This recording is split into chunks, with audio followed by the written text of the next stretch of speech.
Friends, welcome back to my channel. My name is Vivek और आज बहुत दिनों के बाद हम लोग ब्लॉग बना रहे हैं रिगार्डिंग हिमाचल ट्रिप्स के बारे में, रिगार्डिंग मनाली, कसौल, कुल्लू और आफ्टर फ्लड्स मींस जून जुलाई में बहुत तबाही हुई थी। तबाही मींस कि बादल फटे, कभी रोड बह गया, कभी कुछ हो गया। बट अब सब कुछ ठीक है, अब रोड्स बन चुके हैं और अब मूवमेंट शुरू हो चुका है मनाली का और काफ़ी लोग अभी इंक्वायरी कर रहे हैं और कुछ धीरे धीरे लोग का मूवमेंट शुरू हो गया है। तो ये उसी के रिगार्डिंग ब्लॉग है। अगर आप लोग मनाली ट्रिप प्लान कर रहे हो तो अभी सितंबर चल रहा है, टुडे 4 सितंबर 2023। आप सितंबर में बहुत छुट्टियां आ रही हैं, अक्टूबर में भी है, नवंबर और दिसंबर में तो मनाली पूरा सोल्ड आउट रहता है। अभी से दिसंबर की हमारे पास बहुत बुकिंग है मनाली की, क्योंकि वहाँ बर्फ़ गिर जाता है उस टाइम पे। और आप लोग अगर प्लान कर रहे हो नियर फ्यूचर मनाली जाने के लिए, गुड टाइम, आप लोग जा सकते हो और प्लान कर सकते हो। और देखो हिमाचल में कहाँ कहाँ घूमने का सबसे अच्छा टाइम है, वो टाइम मीन्स की क्या है, अभी घूम सकते हो सब, अब ओपन है सब, अब कोई बारिश कुछ नहीं हो रहा। शिमला भी आप प्लान कर सकते हो। शिमला के साथ आता है कुफरी, चैल, नारकंडा, ये शिमला के एरिया में आता है। अगर आप लोग सिर्फ शिमला ही प्लान कर रहे हो कि मैं 3-4 डेज के लिए सिर्फ शिमला ही जाऊंगा, तो शिमला में शिमला लोकल साइट सीइंग जैसे कुफरी आ गया, माल रोड आ गया, जाकू टेम्पल आ गया, एडवांस स्टडीज आ गया। एक दिन आप चैल जा सकते हो, एक दिन आप नारकंडा जा सकते हो, एक नालदेहरा जा सकते हो। मीन्स इस बहुत ज़्यादा कवर करने के लिए, बट 3 डेज में आप लोग ये इसमें से नारकंडा छोड़ के बाकी चीज़ें कवर कर सकते हो। उसके बाद अगर आप मनाली प्लान कर रहे हो तो मनाली तो देखो बहुत वास्ट है घूमने के लिए। मनाली तो इनफैक्ट हम लोग अभी खुद मई में होके आए हैं, तो बहुत उस टाइम तो बहुत रश था, क्योंकि बहुत गर्मी होती है पूरे इंडिया में, तो वहाँ अच्छा मौसम होता है तो लोग बहुत जाते हैं। मनाली में देखो वही आता है, Hadimba temple, Vashisht temple, club house, mall road, सब ओपन है, सब खुला हुआ है। उसके बाद एक दिन लोग जाते हैं सोलांग वैली। सोलांग में कुछ एडवेंचर एक्टिविटीज़ करने जाते हैं, जैसे आप सोलांग में पैराग्लाइडिंग कर सकते हो। और मतलब कम हाइट वाली पैराग्लाइडिंग, सस्ती पैराग्लाइडिंग, 500-1000 वाली पैराग्लाइडिंग होती है, वो सोलांग में हो जाती है। अच्छी पैराग्लाइडिंग करनी है तो वो कुल्लू में होती है। कुल्लू में आप मतलब वही 15 मिनट 20 मिनट के ऊपर बहुत ऊंची ऊंची फ्लाइट्स होती हैं, वो आप कर सकते हो। Then river rafting I think अभी बंद है, बट अक्टूबर नवंबर से फिर चालू हो जाएगी, तो रिवर राफ्टिंग आप कुल्लू में कर सकते हो। और सोलांग से ऊपर जाना है, जैसे आपको अटल टनल देखने का शौक है, जो एशिया की सबसे लंबी टनल है, वो सोलांग वैली से 10-12 किलोमीटर और ऊपर है। उसमें भी आप जा सकते हो, जाके देख सकते हो। टनल क्रॉस करते ही पूरी दुनिया चेंज हो जाती है विंटर्स में, क्योंकि वहाँ टनल क्रॉस करते ही सब जगह बर्फ़ मिलती है। अभी तो मौसम गर्म है, अभी बर्फ़ नहीं होगी। तो टनल क्रॉस करके 2 जगह जाने की, अगर आपको रोहतांग पास जाना है तो टनल क्रॉस करके मीन्स एक ब्रिज आता है, ब्रिज से राइट लोगे तो टुवर्ड्स रोहतांग पास, वहाँ से आई थिंक 20-25 किलोमीटर है रोहतांग पास। रोहतांग पास में भी अभी बर्फ़ नहीं मिलेगी क्योंकि पिघल चुकी है, पर टेम्परेचर बहुत डाउन होगा रोहतांग पास में। टेम्परेचर वही 2-3 डिग्री के आसपास होता है, बहुत ठंड होती है। और अगर टनल क्रॉस करके आप लेफ्ट ले लोगे तो टुवर्ड्स चले जाओगे जिस्पा, जिस्पा तो बहुत आगे है, टुवर्ड जाओगे शिशु वैली। शिशु वैली भी एक अच्छी जगह है और वहाँ पे भी बोटिंग होती है, वाटरफॉल है, कुछ एडवेंचर एक्टिविटीज़ होती है और एक अच्छा मतलब टूरिस्ट स्पॉट है, अट्रैक्शन के लिए अच्छा है। बाकी तो शिशु से अगर आप आगे चले गए तो केलोंग आ जाएगा। केलोंग एक मीन्स वो भी अच्छा स्पॉट है, पर वहाँ टूरिस्ट पॉइंट ऑफ व्यू से कुछ नहीं है। टूरिस्ट पॉइंट ऑफ व्यू जो केलोंग से आगे है जिस्पा, जहाँ पे टेंट्स में अकोमोडेशन होता है। अगर आपको टेंट्स में अकोमोडेशन करने का शौकीन हो आप लोग, कि टेंट्स में रहना और रात को ठंडा है, चिल है और पूरे पहाड़ों, नदी के साथ ही पहाड़ है, मीन जिस्पा का पूरा व्यू ही अलग है। नदी बह रही है, नदी के साथ ही टेंट्स बने हैं और नदी के साथ ही पूरा पहाड़ वैली, पूरी वैली पहाड़ों की है वो, और मतलब अलग मजा आ जाएगा आपको अगर आप जिस्पा जाते हो तो। जिस्पा जो है मनाली से रफली आई थिंक 130-140 किलोमीटर के आसपास है जिस्पा, 120-130 किलोमीटर है। रोड हाईवे है जिस्पा तक, तो रोड बिल्कुल ही हाईवे, कोई दिक्कत नहीं है, नेशनल हाईवे मानो, अच्छा रोड बना हुआ है। जिस्पा के आगे फिर वही रोड दारचा होता हुआ लेह लद्दाख चला जाता है। तो ये जो लेह लद्दाख जाते हैं उनको तो सब पता ही होगा। बट आपको अगर मनाली वाले रूट तक घूमना है तो वही कुल्लू हो गया, मनाली हो गया, सोलांग हो गया, टनल हो गया, रोहतांग पास हो गया, शिशु वैली, ये आप लोग 6 पॉइंट आप कर सकते हो। बाकी बीच में हडिमा, Vashisht, club house, mall road, वो तो बेसिक साइट सीइंग है। और जिस्पा तक जाना है तो उसके एक्स्ट्रा पैसे देके आप जिस्पा तक भी जा सकते हो। मीन्स अगर आपको टेंट्स का वो मज़ा लेना है, मतलब अच्छा वाला मज़ा, तो ये है। और उसके बाद बस यही सब है घूमने के लिए। और रिटर्न में कुछ लोग कहते हैं कसौल, मणिकरण देखना है, तो मणिकरण गुरुद्वारा आई थिंक थोड़ा फ्लड्स की वजह से थोड़ा उसमें नुकसान हुआ है, बट मुझे भी आइडिया नहीं है अभी। बट अगर मणिकरण गुरुद्वारा देखना है कसौल, तो वो ऑन द वे रिटर्न में आप देख सकते हो, वहाँ पे नाइट स्टे भी कर सकते हो, या फिर लास्ट में वहाँ से आप वापस दिल्ली आ सकते हो। देखो कॉस्टिंग की बात करते हैं, कॉस्टिंग हमेशा हमारी ऊपर नीचे चलती रहती है। कुछ लोग होते हैं कि जो 6 महीने पहले का ब्लॉग देखा है, कहते हैं भैया यार उस वीडियो में आपने इतना बताया था, अब इतना बता रहे हो। काफ़ी बार कॉस्टिंग में क्या होता है, हमने 5 दिन का कॉस्ट बताया होता है, तो कस्टमर 5 दिन का कॉस्ट देख के हमको कॉल करता है, बट जब हम कस्टमर का प्रोग्राम समझते हैं तो कस्टमर ने वो 6 दिन का बना दिया होता है, जिसमें उसने शिमला भी डाल दिया, मनाली भी डाल दिया। अब देखो कॉस्ट मैंने दिया मनाली का कि दिल्ली से कसौल कुल्लू मनाली करके वापस दिल्ली आएंगे। कस्टमर ने ये देख लिया ब्लॉग, कस्टमर क्या करते हैं, कॉल करते हैं, भैया शिमला भी जाना है, कसौल भी जाना है, कुल्लू भी जाना है, मनाली भी जाना है, वापस दिल्ली आना है। अब उसने कर दिया 6 दिन का, तो कॉस्ट में बहुत डिफरेंस आ जाता है। तो इसलिए आप जो भी ब्लॉग देखते हो ना, उसमें आप वो देख लिया करो कि वो कितना है, मीन्स आपने क्या रूट का ब्लॉग देखा है और एक्चुअल में आपका रूट है क्या। अब कॉस्टिंग की बात भी कर लेते हैं, जिसका आप लोग बहुत वेट कर रहे हो, क्योंकि हर बंदा कॉस्टिंग की वेट करता है कि सबको कॉस्टिंग देखने की, भैया कॉस्टिंग क्या आ रही है, कॉस्टिंग क्या आ रही है। देखो एक जनरल हम लोग बातें करते हैं। सपोज आप दिल्ली से, अभी मनाली की बात करता हूँ, शिमला नहीं बीच में, दिल्ली से हम मनाली जाते हैं, 5 डेज का प्लान है, जिसमें कसौल, मणिकरण, कुल्लू, मनाली लोकल, सोलांग तक, सिर्फ सोलांग तक करके आप वापस दिल्ली आते हो 5 डेज। अभी मैं पूरा आऊँगा 5 डेज का। अब इसमें कहते हो भैया डिज़ायर दे दो, 5 डेज का डिज़ायर का कॉस्ट है 16,500 रुपये। ठीक है, ये डिज़ायर की कॉस्ट आ गई, इसमें सब कुछ इंक्लूड है, सब कुछ पार्किंग वार्किंग सब बीच में डाल दिया मैंने। ठीक है, 16,500 रुपये। अब सपोज आप कहते हो एर्टिगा दे दो भैया सेम रोड के लिए, 5 डेज के लिए एर्टिगा, तो हमने एर्टिगा आपको दे देनी 21,000 से 22,000 के बीच में, 21-22,000 का रेट आता है, मतलब आप 22 ले लो आप। ठीक है, 5 डेज के लिए, जिसमें सब कुछ इंक्लूड है, टोल फोल, parking working, tax wax, driver, रहना खाना पीना सब हमारा। ठीक है, ये हो गई एक बात हो गई। अब आते हैं नेक्स्ट की भैया मेरे को सोलांग से ऊपर जाना है, जिसमें मैंने अटल टनल देखनी है, शिशु तक जाना है। डिजायर के लेते हैं हम लोग 2,000 रुपये एक्स्ट्रा ऑफ सीजन में 2,500 हो जाते हैं। एर्टिगा के हम लोग लेते हैं 3,000 रुपये एक्स्ट्रा, आप समझ गए। 3,000 में हम आपको सोलांग से ऊपर लेके जाएंगे। मीन बेस प्राइस में सोलांग तक जा रही थी, जैसे एर्टिगा का 22,000 है तो 22 पे सोलांग तक जा रहे थे। अब अगर सोलांग से ऊपर अटल टनल जाना है प्लस शिशु, अगर देखो सिर्फ अटल टनल जाना है तो एर्टिगा के 2,000 रुपये, डिजायर के 1,500। बट आप कहते हो कि भैया अटल टनल भी देखनी है और शिशु तक जाना है, तो डिजायर के ऑफ सीजन में 2,000 रुपये और सीजन में 2,500 हो जाएगा। और एर्टिगा क्या है, ऑफ सीजन में 3,000 और सीजन में 3,500 तक हम लोग लेते हैं। ये एक्स्ट्रा चार्ज आता है, ये ऊपर जाने का। अब आता है बीच में रोहतांग पास का चैप्टर। मान लो रोहतांग पास खुला है, ओपन है, आपको देखना है, तो रोहतांग पास के डिजायर जैसी गाड़ी के लेते हैं 4,500 रुपये, 4,000 से 4,500, और एर्टिगा के लेते हैं 4,500 से 5,000 रुपये। सीजन पे डिपेंड करता है, बस मतलब इतना ही रेट है, 4,500 से 5,000 रुपये दिएगा। तो फिर जब आप ये सारा कॉस्ट जोड़ोगे ना, तब आपका प्राइस बन के आता है। आप समझ गए, 3 पार्ट में। पहला बेस प्राइस जो सोलांग तक है, उसमें टनल शिशु रोहतांग नहीं आता है। उसके बाद आप अटल टनल शिशु ये ऐड कर सकते हो, या फिर रोहतांग ऐड कर सकते हो, या फिर ये तीनों चीजें ऐड कर सकते हो, तो आपका कॉस्ट बन के आता है। कुछ लोग होते हैं दिल्ली में, हमको क्या कहते हैं, भैया आप सारा ही ऐड कर दो, आप ना सब कुछ ऐड कर दो, रोहतांग टनल शिशु, और मुझे एक पैसा बता दो कितना देना है। इसमें भी बहुत मतलब इस प्रॉब्लम आती है बाद में।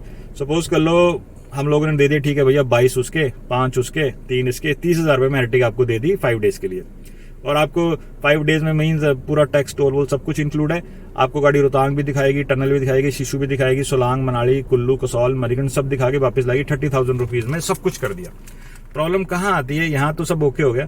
सपोज आप ऊपर चले गए, बाय द वे मान लो रोहतांग पास का रोड ही बंद है, कि स्नोफॉल हो गया और रोड बंद हो गया, क्योंकि रोहतांग पास का गारंटी नहीं होती कि रोड बंद है और आज गाड़ी नहीं जा सकती, तो गाड़ी नहीं गई ऊपर, तो फिर इशू आता है कस्टमर के साथ। भैया कस्टमर फिर बाद में कहता है भैया पैसे कम करो, हम तो गए ही नहीं और हम तो जा ही नहीं पाए, आप पैसे कम करो, आपने 5,000 रुपये जोड़े थे, कम करो कम करो कम करो। और कभी कभी क्या होता है, कस्टमर को डिस्काउंट भी दिया होता है कि सपोज 30,000 का रेट आ रहा था पूरे पैकेज का, हमने कस्टमर को बोला ठीक है यार आप 28,000 रुपये दो, 2,000 का डिस्काउंट, अब आप चाहे करो चाहे मत करो, गाड़ी भेज दी। यहाँ तो कस्टमर ने दिल्ली में तो वहाँ कर दी, वहाँ जाके कस्टमर जो है वो जब उसको पता लगता है कि मैं नहीं जा पाया तो पैसे कम, तो बड़ा इशू आता है, तो फिर उसमें बड़ी प्रॉब्लम आती है उसको समझाने में।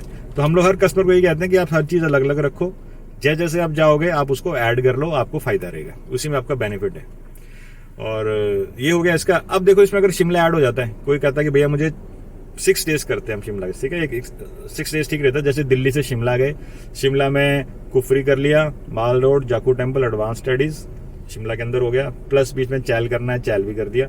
उसके बाद शिमला से कसौल, मणिकरण किया, उसके बाद कुल्लू किया, मनाली किया, Manali local, Hadimba, Vashisht, club house, mall road, Solang तक जाके वापस दिल्ली। टनल शिशु के वही सब सेम ऐड होगा अगर आपको करना है तो देखो अगर 6 डेज का है और सिर्फ सोलांग तक है, तो दिल्ली से दिल्ली एक डिजायर जैसी गाड़ी का हम लोग 6 डेज का लेते हैं 21,000 के आसपास। मीन्स कभी 20,500, कभी 21, कभी 21,500, सीजन पे डिपेंड करता है, बट एक एवरेज प्राइस है, मतलब इतना लेके चलो। यही अगर आपको एर्टिगा करनी है, एर्टिगा का सीधा लेते हैं 25,000 रुपीज़ इस रूट का। इनोवा करनी है, इनोवा का लेते हैं 30,000 रुपीज़। और क्रिस्टा करनी है, क्रिस्टा का हम रफली लेते हैं 35,000 के आसपास क्रिस्टा का। तो आप समझ गए कॉस्टिंग कितना वेरिएशन आता है। तो लोग क्या होते हैं ना, मनाली वाला ब्लॉग देख लेते हैं, बीच में शिमला ऐड कर देते हैं, तो फिर वो रेट बढ़ जाता है। अब ये तो हो गया एक चीज़। अब कुछ लोग होते हैं जो वो पूरा हिमाचल करते हैं, जैसे गुजरात और बॉम्बे के काफ़ी लोग होते हैं जो बाहर जाते हैं, जो हिमाचल और जिसमें पूरा हिमाचल होता है, जैसे 9 डेज 10 डेज का, उसमें वो क्या करते हैं, शिमला का लोकल हो गया, देन कसौल, मणिकरण, कुल्लू, मनाली, उसके बाद सीधा on the way Palampur, then Dharamshala, McLeodganj, उसके बाद डलहौजी, खजियार, उसके बाद अमृतसर, फिर दिल्ली। अगर आप ये वाला रूट प्लान कर रहे हो और आपका 10 डेज का प्रोग्राम है, मान लो एग्जांपल लेते हैं 10 डेज का एक एग्जांपल, तो इस रेट उस कॉस्ट में, जिसमें ये पूरा जो मैंने आपको गिराई थी, जैसे शिमला, मनाली, पालमपुर, धर्मशाला, डलहौजी, अमृतसर, दिल्ली, टोटल ये 7-8 प्लेसेस होगी। इसमें डिजायर जैसी का गाड़ी का रेट आता है 30,000 रुपीज़ ऑल इंक्लूसिव। पार्किंग कुछ केस में एक्स्ट्रा ही होती है, वैसे पार्किंग हम एक्स्ट्रा ही कर देते हैं कि 30,000 प्लस पार्किंग आता है। एर्टिगा चाहिए, एर्टिगा का हम लोग देते हैं, इसमें 10 डेज का है, एर्टिगा का रफली 40,000 का आता है। कस्टमर को कोई डिस्काउंट देके 38,000 तक हम लोग उसको सेट कर देते हैं कि इससे कम तो होगा नहीं। और इनोवा चाहिए तो इनोवा का 45,000 के आसपास का रेट आता है 10 डेज के लिए। क्रिस्टा चाहिए तो उसका 55,000 के आसपास आएगा 10 डेज के लिए। ये जो भी रेट्स है ना, इसमें वेरिएशन 1,000-2,000 का ऊपर नीचे होता है, इससे ज़्यादा नहीं होता कि मैंने आज 30 बोला है डिज़ायर का और मैं आपको 35 बोल दूँ, ऐसा नहीं होता। मेरे थोड़ा बहुत वेरिएशन आता है 1,000-2,000 रुपये, वो थोड़ा बहुत देखो प्लस माइनस चलता रहता है। सीजन के ऊपर भी डिपेंड करता है। अब आप पीक सीजन में आ जाओगे, दिसंबर में चाहिए भैया, दिसंबर में सीजन बहुत ज़्यादा होता है तो फिर मुश्किल हो जाता है। और यही सब कॉस्टिंग होती है। और देखो, ब्लॉग बनाने का जो मतलब है ना, वो ये होता है कि जैसे आप एक कस्टमर है, तो कस्टमर क्या होता है ना, हमारे जैसे ब्लॉग्स देखते हैं तो उनको हमारे ऊपर ना एक फेथ हो जाता है कि नहीं, मैंने इनका ब्लॉग देखा था, इन्होंने हमको ढंग से समझाया, ढंग से पूरा गाइड किया, सब कुछ किया, तो फिर वो कस्टमर हमारे पास मीन्स बुकिंग करने में कंफर्टेबल फील करते हैं। हम लोग कंफर्टेबल फील ये होता है कि ठीक है, हम लोग जब ईमानदारी से जेन्युइन से काम कर रहे हैं तो आप लोग भी देखो और हमारे पास और कस्टमर बेस बढ़े। और ड्राइवर गाड़ी देखो हमारे यहाँ सब अच्छी मिलेगी। पूरे ट्रिप में अगर कहीं प्रॉब्लम भी आती है, अगर जेन्युइन प्रॉब्लम है कि गाड़ी में कोई जेन्युइन प्रॉब्लम है, जैसे कभी होता है कि देखो मशीनरी कभी जेन्युइन प्रॉब्लम्स भी होती हैं, नई गाड़ी में भी आ जाती हैं, पुरानी में भी आ जाती हैं कि गाड़ी खटखट कर रही है या चल ही नहीं सकती है या ब्रेक डाउन है और कुछ हो ही नहीं सकता, तो हम लोग उस टाइम पे ऑल्टरनेट जुगाड़ इंतजाम करके देते हैं। थोड़ा टाइम लगता है, डिपेंड करता है कि आप किधर फंसे हो, कहाँ जैसे हो, पर ऑल्टरनेट गाड़ी अरेंज करके देते जरूर है। गाड़ी कभी अरेंज नहीं हो पाती है उस पर्टिकुलर एकदम से, तो हम लोग कहते हैं ठीक है भैया, बाहर से आप लोकल टैक्सी आप होटल वाले को बोल दो, वो घूमने के लिए आज भेज देगा, हम लोग आपको शाम तक या सुबह तक दूसरी गाड़ी भेज देंगे, जो भी पैसा प्लस माइनस होगा वो हमको माइनस कर देंगे।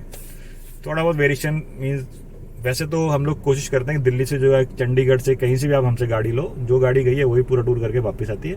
बट फिर भी कभी होता है ना कि 100 ट्रिप्स में 1 या 2 गाड़ियाँ ऐसी हो जाती हैं कि कुछ मैकेनिकल प्रॉब्लम आ गया, क्योंकि रनिंग में गाड़ियाँ होती है ना, कोई पता नहीं होता।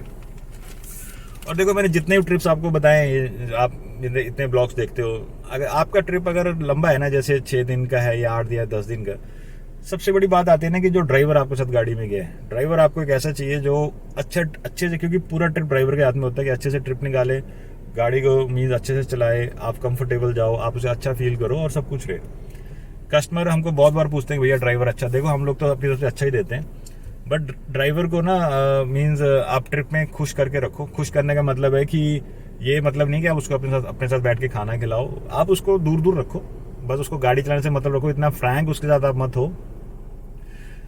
जैसे अब दिन में कहीं जा रहे हो, अगर आपके साथ ड्राइवर है, गाड़ी लेके जा रहा है, या कहीं लोकल घूमने गए हो, या ऑन द वे हो कहीं किसी एक लोकेशन से दूसरी लोकेशन में जा रहे हो, चाय का टाइम होता है पीने का, आप ड्राइवर को बोल दो भैया कहीं चाय के लिए यार गाड़ी रोक लेना। मान लो कहीं गाड़ी रोकता है चाय पीने के लिए, कहीं ढाबे हो जहाँ आपको सही लगे रुकवा लो, आप उसकी चाय के पैसे 10-20 रुपये आप दे दो, मीन्स भैया चाय पी लो, दे दो, बस इतना बहुत है।